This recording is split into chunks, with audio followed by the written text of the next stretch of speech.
So I get in the elevator one afternoon. I have my trolley. I think I have some water. And I use the elevator key fob. I call the elevator. It comes. I'm on the ground floor. I said I know I get in, but I'm planning to get in. And so I get in the elevator, the door's open, I get in to do this somewhat sequential. And I use the key fob and I press 4. And 3 guesses. Yes, you're right. Nothing happens. So I get out, I try it again, the same thing happens. Okay, so fine. It's a little key fob thing. And so I get upstairs, and then I try it again the next day, and the next day, and it's not working. And it was kind of dented anyway, and it maybe gets squished in my little fanny pack here. So I figured maybe if it's magnetic, it's going to be like, you know, how the credit cards get demagnetized. So I thought maybe that was it. So it wouldn't make any difference what it is because it's not working.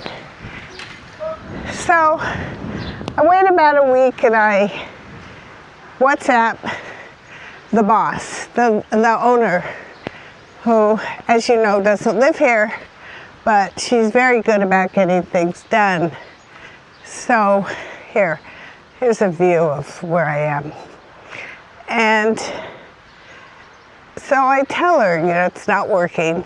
She says, okay, I'll call the administrator. So she contacts the administrator. And, you know, I'm waiting and waiting. So I did give this a week, because I just did, and I was walking up and down. I'm only on the 4th floor, so it's not bad. It's only bad when I have water. I like to buy the 8-liter bottles, 2 at a time. So I do that, and I don't hear. Hello, Persian Fine, thank you, dear. Fine, thank you. So I don't hear, and then I hear, and then I contact her again. I did give it enough time. I have learned that things take time. So she said, okay, I called the administrator. I contacted the administrator, but I haven't heard anything.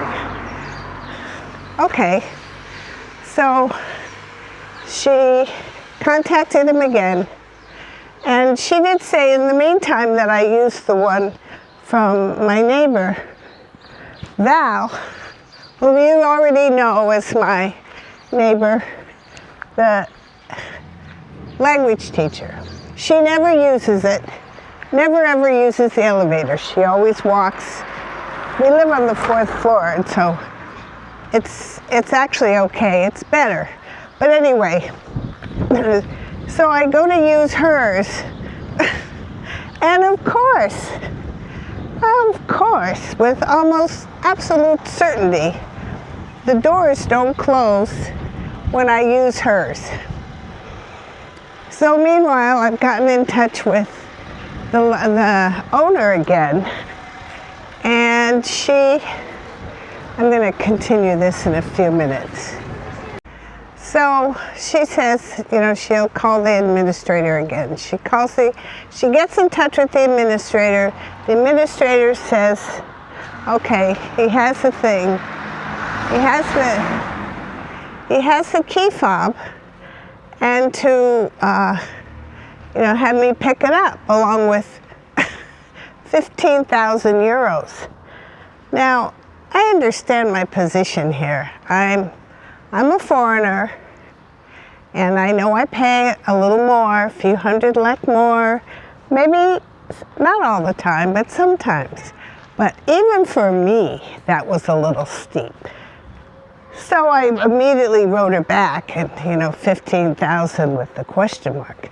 But it was actually 1,500. So I say, well, where do I go? I don't know this person. I don't know if it's a man or woman or what. So she says, well, just go over to the butcher. But that's it. I mean, don't just across the way, which is true. I know the guy is really nice, but he speaks no English except for hello and goodbye. Not even thank you, which is fine. It's fine. That's not the complaint. So I go in and I wrote it on Google Translate. Do you know the administrator of my building? He knows where I live because, first of all, he sees me go in and out. It's very much of a neighborhood. So he kind of nods his head no. And so I show him the key fob. And he goes, oh, yeah. And he picks up the phone, so he calls the guy. It turns out to be a guy. He calls the admin, and he says, the butcher says, oh, he'll be right over, just wait. So I wait, and I wait, and I wait. When I talk like that, that means maybe 10 minutes, okay? Maybe. And I'm just across the street, and I figured, well, he can leave it. He has the money. He has the fob. He'll just give it, and I'll come back. So I did that. I came back about 4 or 5 hours later, and nothing. So we call him again. Well, he was taking an, hi, kitty. Hi. He was taking an afternoon nap. Fine. So he says, oh, he'll be right here. So I wait, and I wait. And I wait again, because I figure, well, it's the end of the day. He really will be right here. So, like I said, 10 minutes went by, because that's about my limit of waiting.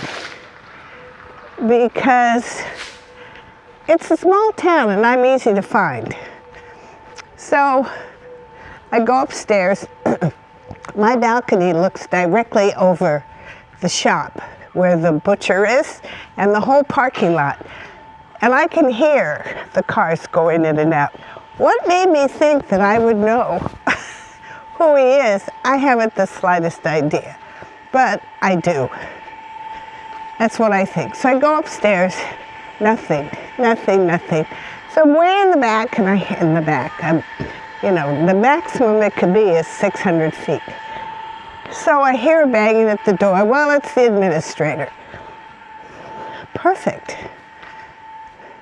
And so we go, we test the elevator. And the elevator,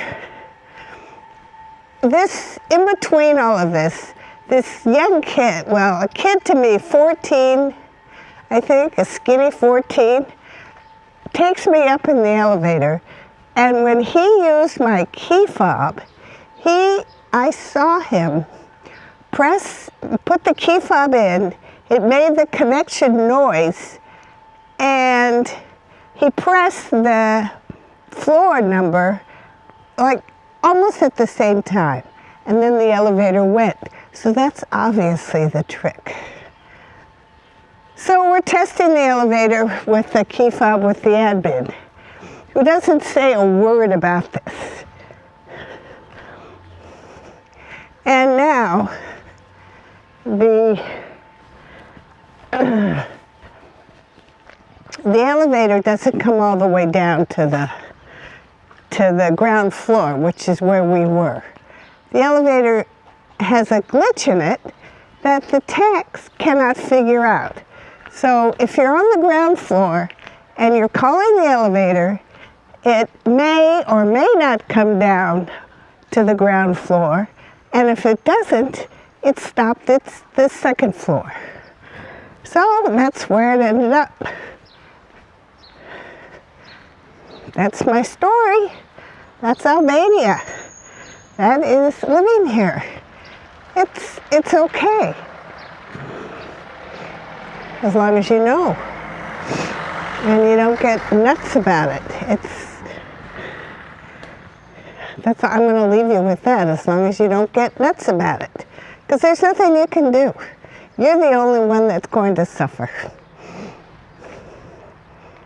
I just want to say one last thing, that I realize how lucky I am that I, number one, found this apartment, and I've expressed that many times, but that these people are so legitimate and so cooperative in responding to me and to really taking care of the apartment and their tenant, me. And I don't feel alone here at all, even though I live in a neighborhood where not too many tourists. I don't know what the summer's going to be like, but not many foreigners. There are no other foreigners in my building that I've seen. Maybe in the summer, because I didn't move in until December. But I feel very much at home in the neighborhood, and that's what I wanted to say. And it doesn't. I don't know other people's experiences, but it can be fairly daunting if you just move to another country and you don't know anybody. I know there's a strong expat group. Well, I don't know about strong, but there's an expat group. Personally, that's not something that I look to, because the rumors are much too rampant for my taste. So, yeah, as a foreigner woman, 80-year-old woman moving here, I got into a very good situation. So, you don't just move into an apartment, oops, you move in with your landlord.